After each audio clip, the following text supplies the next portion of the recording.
Well, good afternoon. This is Jay Callahan. Today's April the 26th, 2020, and this is essentially an addendum lecture, an additional lecture for Social Work 645, Crisis Intervention, for the semester, spring 2020. And the reason I'm recording this is because of the coronavirus and all the changes in how we've had to conduct this class and all classes.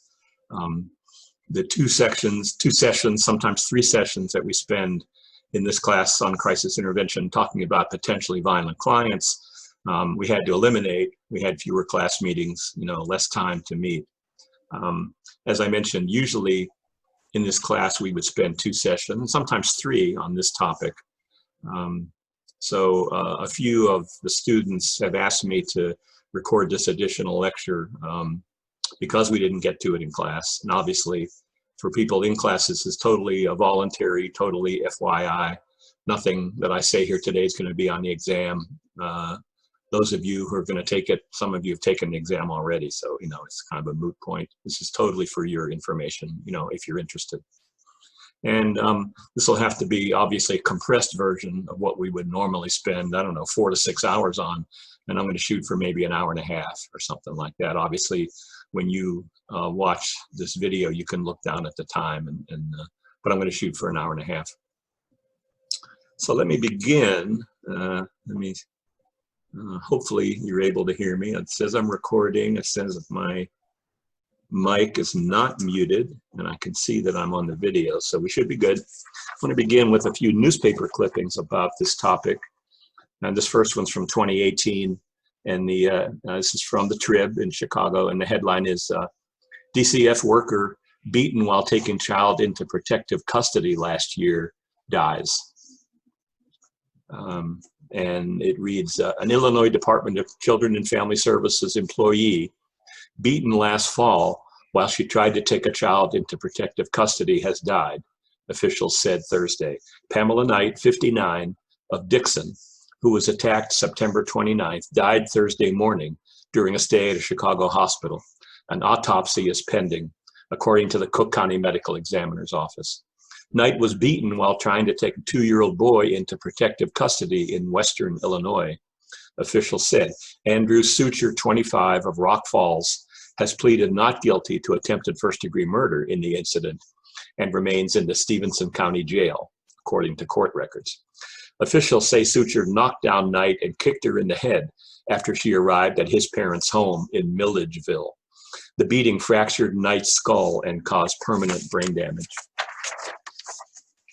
After the incident, Knight was airlifted to a hospital in Rockford, where she went to emergency surgeries. It was not immediately known why she was hospitalized in Chicago.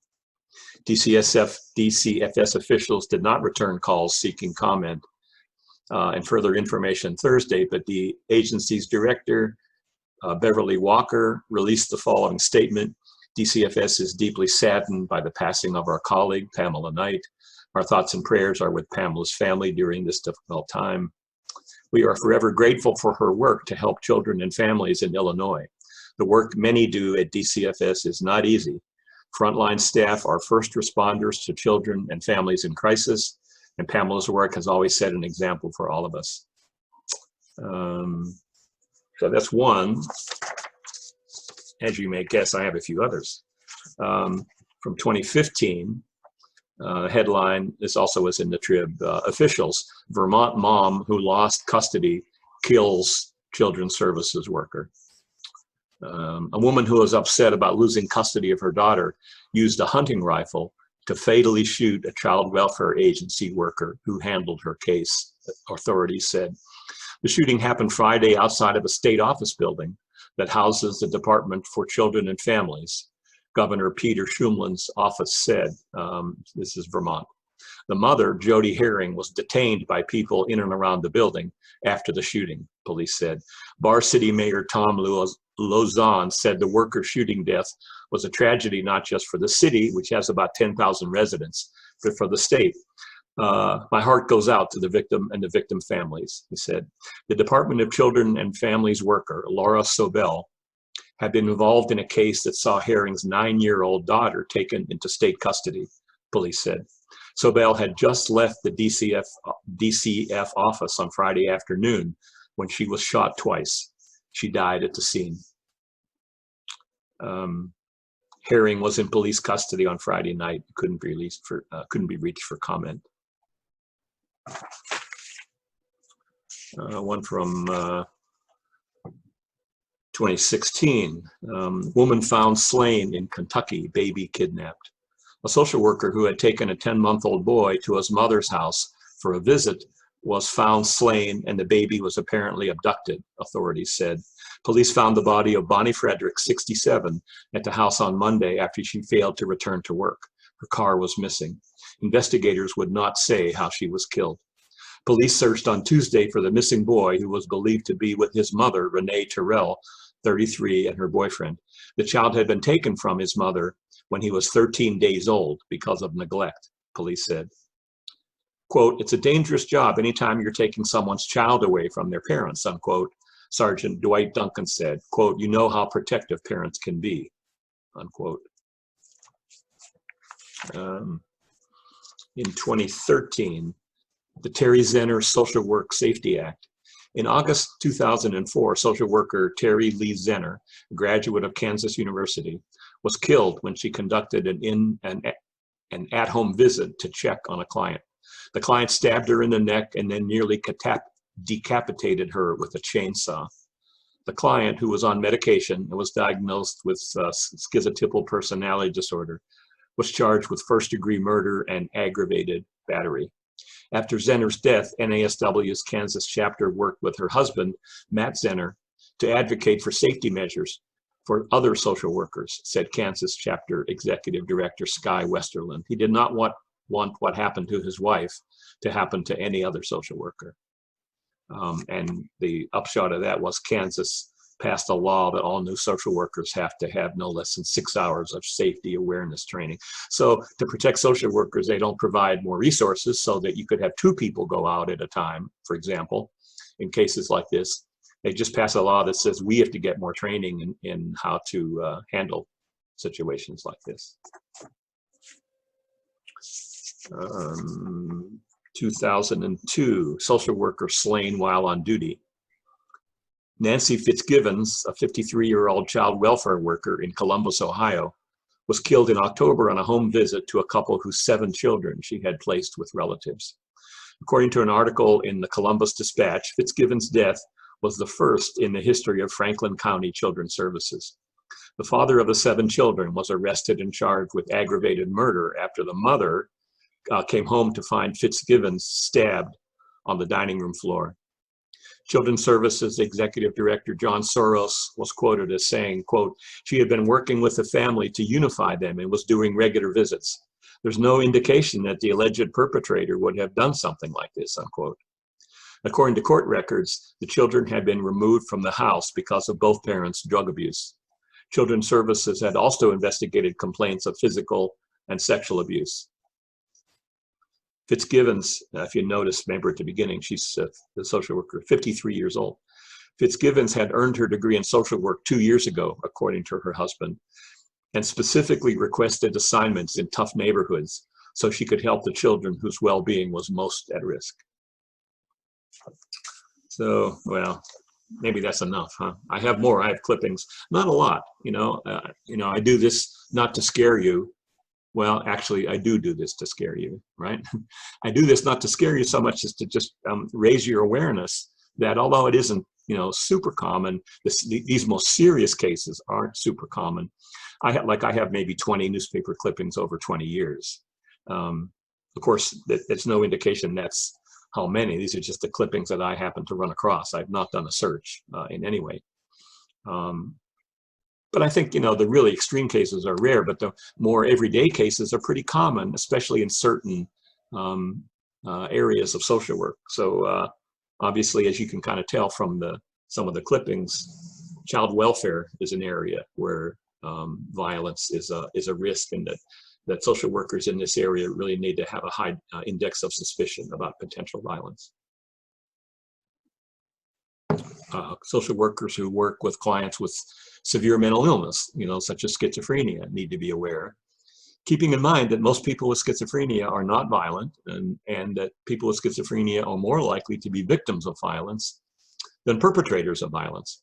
On the other hand, there are a small proportion, especially people who are psychotic and have paranoid delusions, conspiracies against them, people that want to harm them. These people have the potential for violence. A third area where violence is particularly an issue is in the criminal justice system.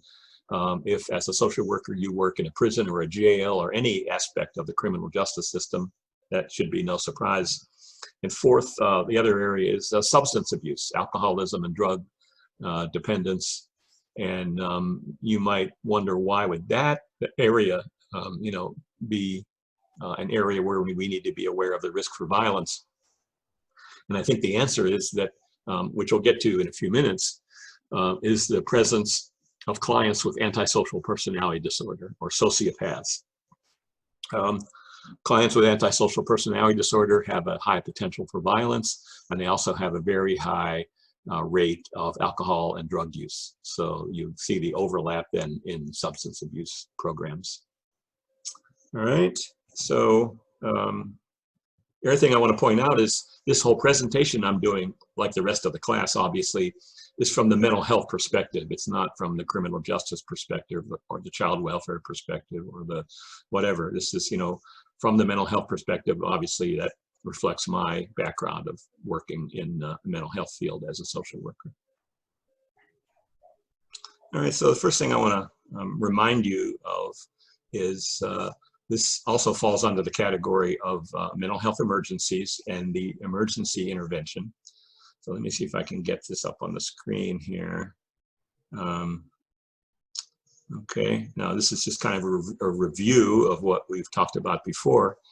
And obviously we talked about suicide prevention in the context of the emergency intervention.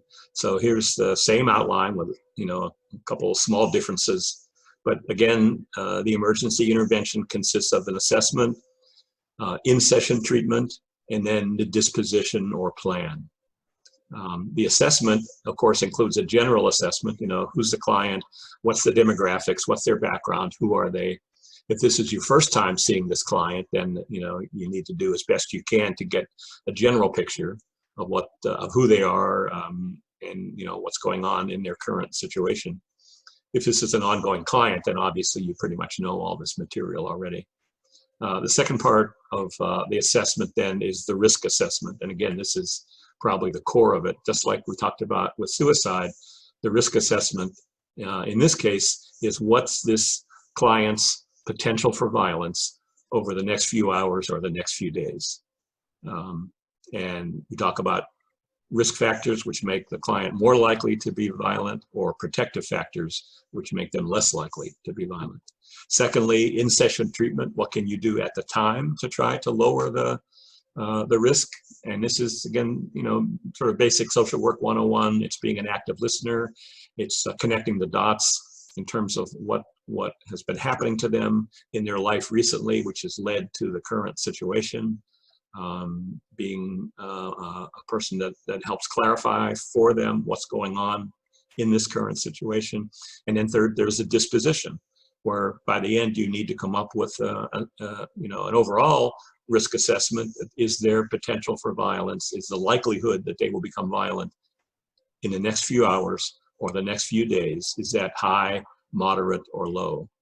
Just the same way we talked about with suicide. If it's high, then we're talking about containment, if possible. And I say if possible because, as we'll see as we go along, it isn't always possible. In a mental health case, when a client is potentially violent, we have the option of hospitalization. We don't really have the option of the continuous family watch.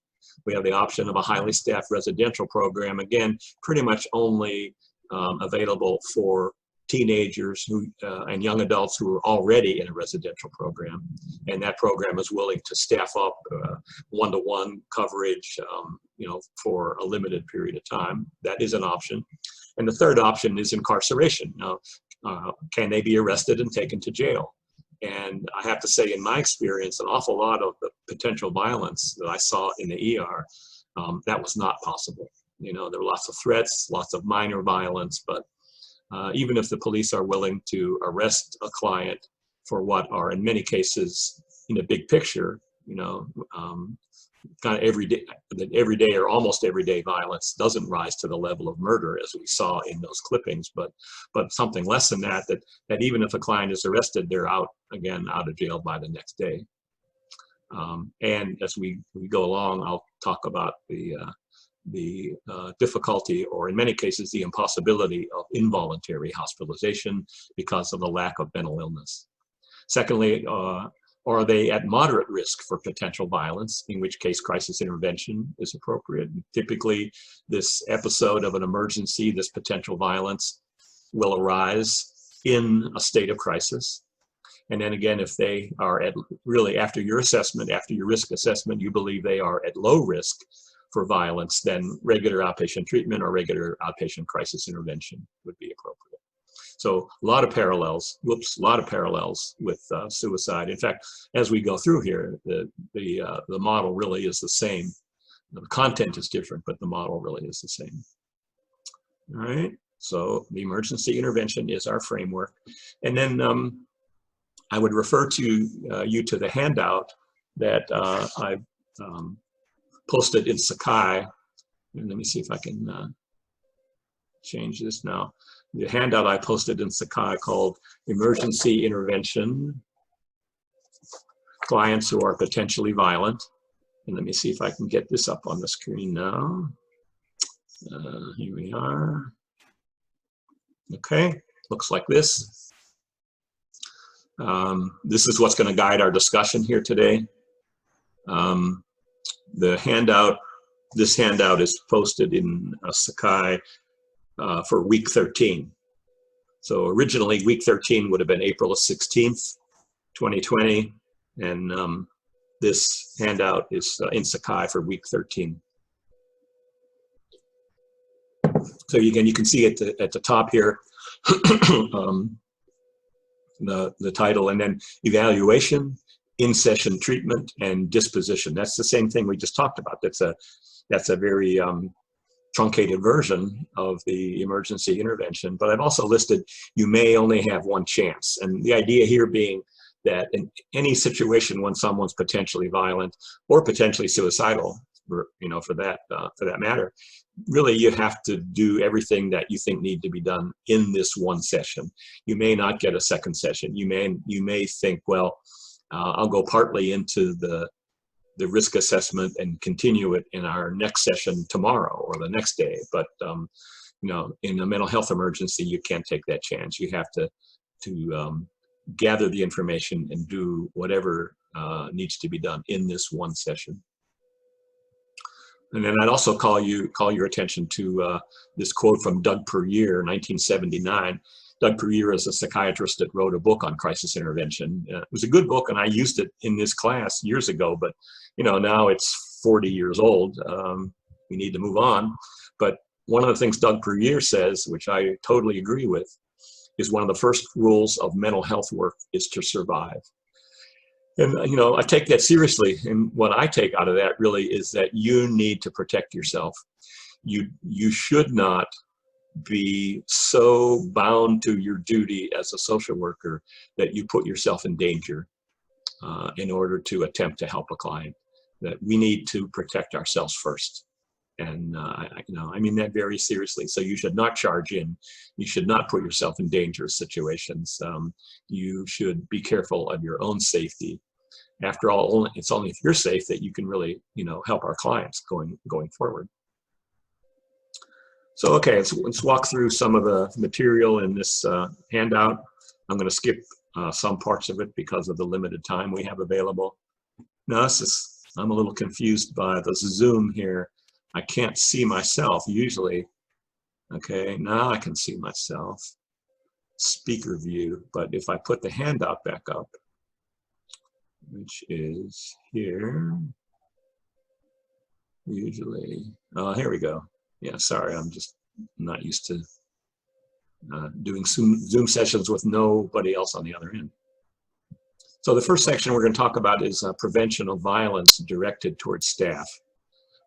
So here, this is just a little introduction to the idea of, does your agency or your organization have a plan to deal with potentially violent clients? And unfortunately, with a lot of agencies who don't deal with violent clients very often, there is no plan, or the plan was written up 3 years ago when some incident happened, and it was reviewed by a committee and distributed to the staff, none of whom read it because things had quieted down by then, and put on a shelf, and nobody even thinks about it anymore. But this plan should include an escape plan, who will call security or police, how staff should respond if other staff members need help, things like that, code words for obtaining assistance. And not only should there be a plan, but there needs to be, periodic, like at least annual training sessions where people review the plan and make changes as necessary. As I mentioned, unfortunately, this tends to get put on the shelf. An incident will happen. A client will become violent. A social worker will be threatened or will actually be hurt. Everybody will be up in arms. Something needs to be done. And then, unfortunately, things quiet down. People turn their attention to the next thing, and often nothing really different happens. But there needs to be a plan. Usually at this point, if we were together in class, I would ask for a show of hands about how many of you know that your agency has a plan about how to deal with violent clients. And in the past, usually about 50% of the students put their hands up. Some of those put their hands up, and they have they know about the agency plan, they've been trained in it, they've read it, it's all good. But unfortunately, in an awful lot of cases, that's not what's going on here. I'm just going to skip on down because of our limited time available. I'm going to skip the guidelines regarding outreaches and home visits. Let's see, there's no way I can, here we go. If I can move the handout. So I'm going to skip down over the outreach and home visits and talk about the general evaluation. So, this is what I talked about under that heading of the emergency intervention, the general assessment. So the general assessment or the general evaluation, and I think I've mentioned to you before, I tend to use evaluation or assessment interchangeably. History, mental status exam, and by mental status, the particular questions in there that refer to psychosis, being able to elicit psychotic material. Use open-ended questions, listen. I mean, obviously this is, again, social work 101. Maybe I shouldn't have to say that, but I will. And in some cases, when the presenting problem is violence, there is an underlying delirium, dementia, or another cognitive disorder, maybe due to drugs.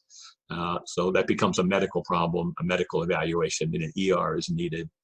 Delirium and dementia we've, I think, alluded to earlier in the course, also called acute organic brain syndrome or chronic organic brain syndrome.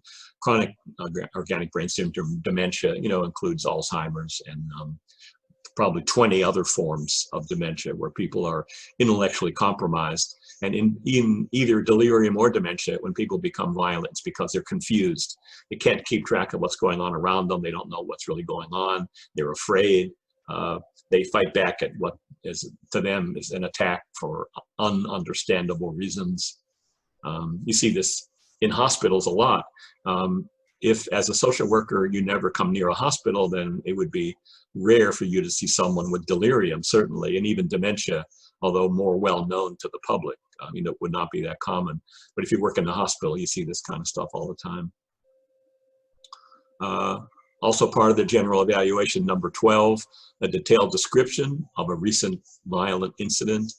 And although I'm not going to refer to Shea here because the Shea book is about suicide, still Shea's concept of the behavioral incident, remember that? The behavioral incident is opposed to, as opposed to just hearing the outcome or the outline of an incident, that you would like to find out the details of it. And then what happened, and then what happened, and then what happened. And that's the approach we need to use here. Again, when you hear those details, you get a much better picture of the ambivalence, the nuances of the situation that will help you make that overall risk assessment.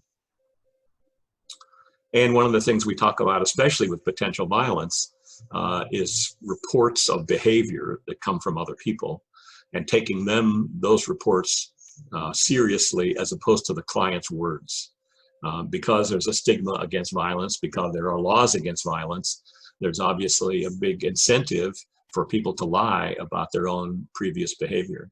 So as much as possible, this is a situation, probably even more so than in dealing with suicide, is that we need to get informants reports. We need to find out information from other people. And that leads me to number 14, essentially that, interview informants. And as I mentioned with suicide, really, although it would be nice to interview the informants in the presence of the client, that would be a way to model openness. We're not keeping any secrets from you. There's no reason to get paranoid, you know, stuff like that. But I've just experienced time and time again that people want to tell us information about what's going on, but they don't want to do it in front of the client, who is often a relative or a friend.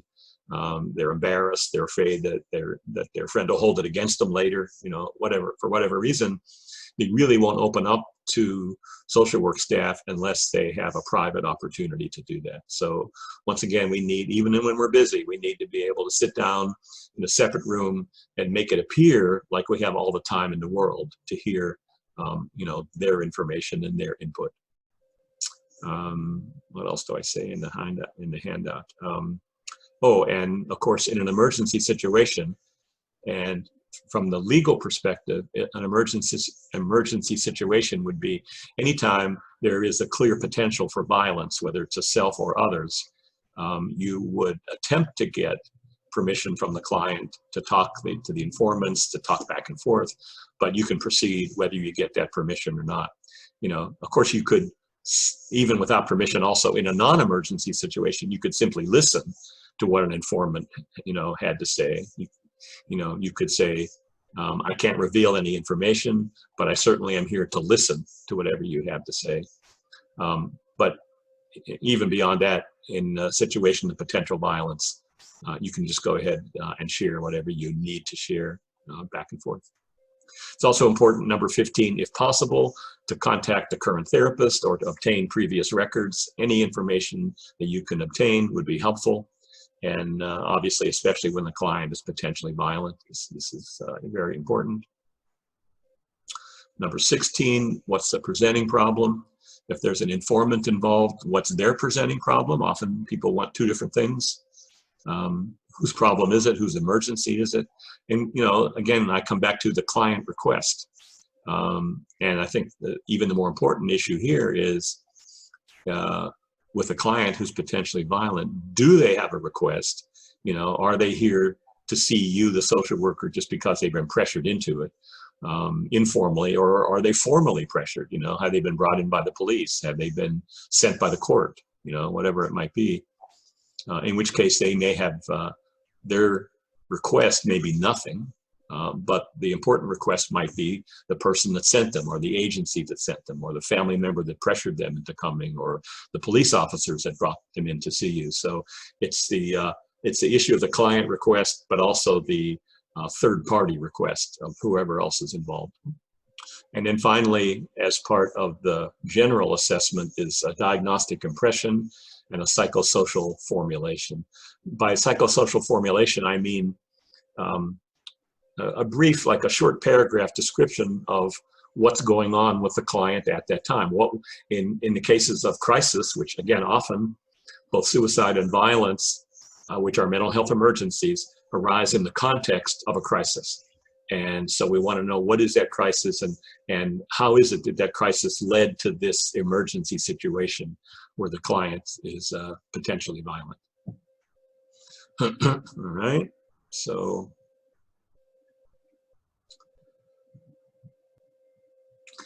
okay, I just took a second break there, so let me put the hand up, back up.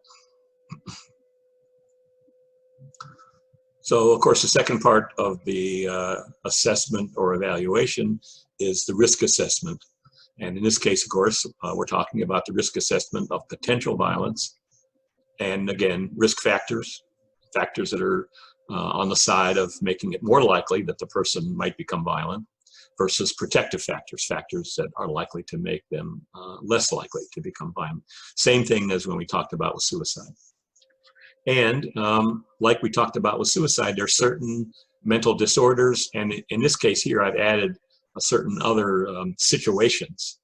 So certain diagnoses or certain problem areas that make a person more likely to become violent. And this list that you see in front of you in number 18 is in no particular order. It's not, you know, from most high risk to lowest risk, although I did put mania first, because simply in my experience, the clients that I've had the most risky and violent situations have been clients who were manic, you know, bipolar disorder and manic at the time.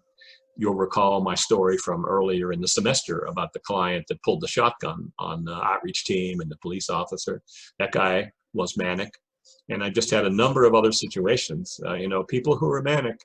Well, you know, the old thing about hypnosis, which is, I guess we could say, a controversial area in and of itself. But supposedly, when people are hypnotized, despite the suggestion of the hypnotist, you can never get someone in that state to do something that they wouldn't ordinarily do when they're in their normal frame of mind.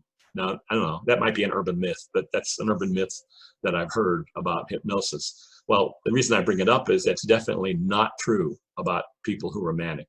So there are many people who are reasonable, calm, normal people when their bipolar disorder is under control, when they're in the euthymic period, but when they become manic are likely to do things that they would never ordinarily do. I don't have time for a lot of examples, but I may have mentioned in class, I'm having one of my minor deja vus, but this must have been last semester. I recall a situation in Ann Arbor years ago at the Ann Arbor City Council meeting. The City Council met every Monday night or every Tuesday night, and before the meeting, they would have 10 or 15 minutes of audience participation. So citizens of Ann Arbor could take the microphone up to 3 minutes for each person, up to, I think, 20 minutes maximum for everybody, and talk about whatever concerns they had. So one night at the city council meeting, a local minister, a practicing minister who had a church with an active congregation, he was a successful minister of his church, took the microphone and began talking to city council about, actually, I don't know what, and wound up refusing to give up the microphone after his 3 minutes were up, and continued to refuse. The mayor asked him to give up the microphone to the next speaker. He refused, and eventually the police had to pull him away from the microphone, in which case he attacked the police, and big ruckus. So we have a successful minister becoming violent with the police in a situation like this. And, you know, obviously, I don't think we can say this is his normal behavior. I'm sorry, but I need to take another break here. I'm hearing feedback from the other room where I have the other computers set up. All right, sorry for the interruption.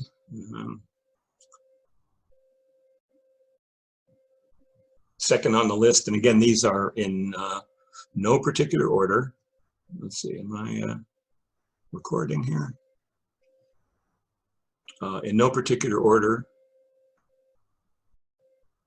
Sorry, I need to make sure I'm recording.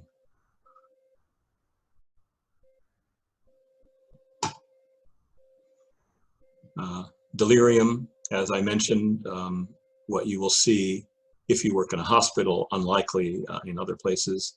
Alcoholism or drug dependence. You know, there's, I'm talking here in the afternoon, but on any given evening in Chicago, we can find lots of examples of violence that's directly connected with alcohol use, drug use, very common. An underlying diagnosis of a psychotic disorder. As I mentioned a little earlier, people with schizophrenia are often victims of violence more often than perpetrators, but there is a small proportion who are perpetrators of violence. And psychosis, you know, whether it's schizophrenia or from some other mental illness, just really makes people unpredictable, you know. We talked about that with suicide, with the example, for instance, of command hallucinations, and that would hold true here too. I'll come back to that. Right now, we're just talking about a disorder that includes psychosis. Other disorders or other situations, intellectual disability. Clients with an intellectual disability, often similar to people with delirium, become violent because they are unable to understand what's going on around them or what's being done to them or for them or whatever.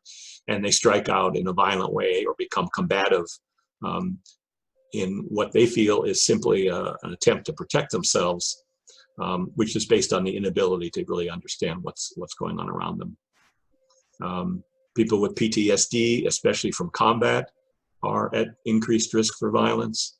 Traumatic brain injury, we talked about this, I think, with suicide too. When people have a TBI, and again, often we see people with TBI and PTSD together from combat. The TBI part, the brain damage part, really typically gives people a shortened attention span. They become more irritable, they become more impulsive, and you know, this combination of factors leads to a higher risk of violence, unfortunately. People with borderline personality disorder, we think about them as being potentially suicidal and manipulative sometimes in the course of those suicidal thoughts, but at the same time, they can also be potentially violent toward others. More than many other personality disorders, or more than any other non-psychotic mental disorders. Antisocial personality disorder, or conduct disorder. Conduct disorder, of course, is the minor, the under 18 version, and the over 18 version is antisocial personality disorder. I mentioned that at the beginning of this presentation, and we'll talk more about that in a minute. And then, this is not a diagnosis, but domestic violence perpetrators obviously are people, you know, most often men, who are obviously capable of violence. And as a social worker, the risk obviously is if you're perceived by a violence perpetrator as helping their partner, you know, typically wife or girlfriend, escape or find some way out of their current situation, then you can be a target of their violence as well. Okay, so those are the problem areas or the disorders that make a person most at risk for violence. But we need to keep in mind that many people without mental disorders are potentially violent. And they may have other personality disorders, or they may have, again, antisocial personality disorder. But many people have no personality disorder, no underlying mental illness, but are potentially violent. So we'll come back to that at the end. That makes people who are violent but don't have a mental illness, that makes them not eligible for involuntary hospitalization. Now, what are some other risk factors for potential violence? I'm looking at number 19, where I want to talk about not about having a drug abuse diagnosis or alcoholism diagnosis or disorder, but simply the use of drugs or alcohol. And it works in a couple different ways. First of all, there are drugs like alcohol, which is a central nervous system depressant, right? When you drink, you calm down a little bit, your blood pressure goes down a little bit, your pulse goes down a little bit. It's a relaxing, calming thing. But what comes along with that then, especially at higher doses, is disinhibition, is a loss of inhibitions against things that, you know, a person would not ordinarily do if they weren't intoxicated. So the bar fights happen after people have 3 or 4 drinks, not 5 minutes after they come in the door. So the intoxication on alcohol, or for that matter, more rarely, but sometimes with other central nervous system depressants. They could be, you know, like, actually I had a client who were the parents of a young guy in his early 20s who would take high doses of Xanax. In fact, I can't think I can remember right now, it's Xanax bars or something like that, really high doses. I didn't even know Xanax was ever produced in this way, but I believe they called it Xanax bars. And he would get high on Xanax. It was, you know, very similar to being drunk on alcohol. And he was very violent, as a matter of fact. On the other hand, the mechanism for violence with stimulants, central nervous system stimulants, is kind of a different thing. So here we're talking about cocaine or crack, crystal meth. These are all central nervous system stimulants. And the idea being that when people take a stimulant, you know, they're a little bit more awake, a little bit more alert, feel smarter, feel stronger. And as you increase the dose, especially when people use these to get high on, you know, this is really Adderall writ large. You know, people that take Adderall for ADHD take 5 Adderall or take 8 Adderall, and you get much of this kind of same effect. That people become essentially chemically manic. They feel invisible. They feel like they're on top of the world, but like people with mania, their good feeling can turn negative if you don't do what they want you to do. And so that holds true with cocaine and crack. Crystal meth, you know, methamphetamine, we've seen a lot about that in recent years and what it does to people with chronic use. You know, it's really bad. You've seen the pictures of people's teeth rotting away and things like that. But the other issue there is while they're high, you know, that's from chronic use. What I'm talking about here is intoxication, number 19, intoxication on any of these drugs, whether the person has an underlying problem or not. And intoxication on stimulants makes people chemically manic, and they get easily frustrated, easily angry, and they're going to do whatever they're going to do to get you out of their way. Another issue of drug intoxication is PCP, animal tranquilizer. PCP, phencyclidine, I think is the technical name. But animal tranquilizer is, actually PCP has been used initially as an aid to anesthesia in animals. So the term animal tranquilizer is kind of accurate. When people take PCP, it's sort of a combination of an anesthetic and a hallucinogen. So it's not really a stimulant. It's more sedating in some ways as an anesthetic, right? It makes them, literally makes people numb, but also people hallucinate, similar to LSD or other hallucinogenic drugs. And unfortunately, it's for whatever reason, I'm not sure I can fully explain it, but people with PCP, maybe it's a high incidence of bad trips, but they often become combative and angry and violent in that combative and angry state. And again, it's partly like a hallucinogenic bad trip. You may recall the case of Rodney King. Rodney King was one of the first examples of, a bunch of white cops beating up a black man. This happened in the early 90s, I believe, before people had cell phone cameras. But in LA, apparently a guy was sitting in his living room looking at the new video camera he had just bought with the curtains open, and he happened to look outside, and on the front street outside of his house was a black man down on his stomach, prone on the pavement, with about 5 white cops beating him up with nightsticks. And obviously, you can see where I'm going with this, that he made a videotape and then it was given to TV stations and everything. And again, now, unfortunately, we've seen, many examples of this, but this was probably the first one that began to open people's eyes, open white people's eyes. Black people knew this was happening all along, to this kind of police violence. In any case, the police defense of their behavior with Rodney King, which came out, a day or two later in the newspaper, was, well, Rodney King was high on PCP. And if you would have seen him 5 minutes before that video, he was fighting successfully against those same 5 cops. And, whether that's true or not with the Rodney King story, I have heard back when I worked in the ER and seen some examples of people high on PCP fighting multiple police. And I think the reason it's so, I don't know, that people on PCP become so violent is that they can't feel anything. They're anesthetized. So what the police would ordinarily do to stop someone who's violent, they might, for example, twist your arm up behind your back and raise it up higher, and it hurts, but no damage is done.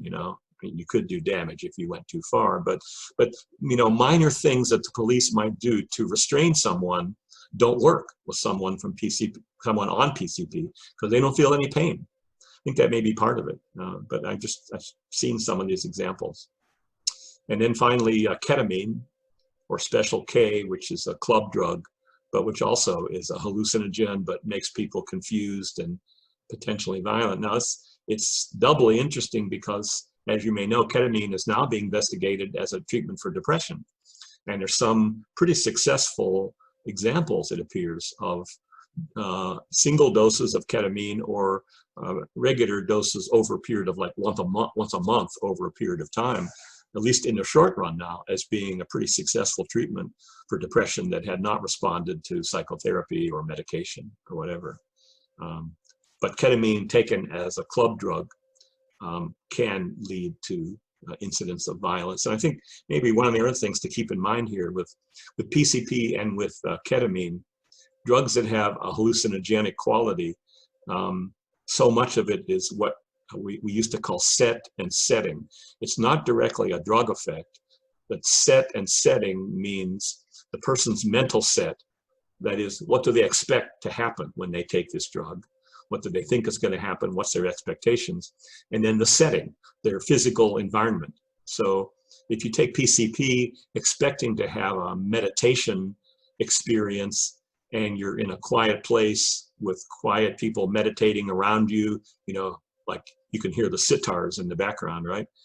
Then you're likely to have a quiet, calm experience. But if you take a hallucinogenic drug like PCP or ketamine in a loud, boisterous area with a lot of people around that you don't know what people are doing, you know, it's a kind of out of control situation, then it's likely to go the other way and people are likely to become scared. A bad trip really, by the way, is not, you know, psychosis or anything like that. A bad trip is a panic attack induced by a hallucinogenic drug. So I think this might be the way this comes about. Okay, pressing on other risk factors for suicide. Number 20, obviously, the past history of violence. Remember, with suicide, we talked about a past history of suicide attempts is one of the most important, if maybe perhaps the most important risk factor. And here too, a really important risk factor for future violence would be previous violence. Similarly, in number 21, in a way that fits in with your general interview, it's important to specifically ask a person if they're having thoughts about violence. You know, we talked about asking people if they had suicide ideation. Now we're talking about violence ideation. Not homicide again, but violence. Doesn't have to be the level of homicide.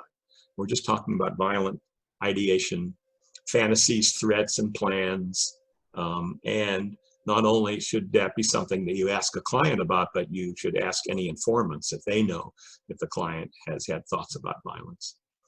So it's direct questions about that. And especially if the story that they give you in the general evaluation, right, what's going on in their life, if the story of their situation suggests there's a bad guy, there's somebody that harmed them, somebody that hurt them, somebody that threatened them, somebody that took something away from them, you know, whoever it might be, if there's a bad guy, then you can, I think, easily tailor your question to reflect that person that they might have violent feelings toward. Like, so ever since your boss fired you, have you had any thoughts about taking revenge against him, about, you know, going to get him in a violent way, hurting him in some way, things like that. Number 22, another risk factor, obviously, very obviously, is anger. And I think it helps to ask people about anger, but in a way, and this also comes from Shea, which is his shame attenuation, his validity technique to try to get people to be more open about things that they either are stigmatized or they might be ashamed to admit. So one way to ask about anger is not, are you an angry person, but more like, what kind of situations or things make you mad? Or what kind of situations make you frustrated? Things like that. And often that can be an entree to getting a better picture of their potential. Number 23, how similar is the current situation to any past examples of violence, if they've had those past examples of violence? And then finally, number 24, these are historical features. And actually, I think I need to take a break before we get in here. So if you could stand by for a second.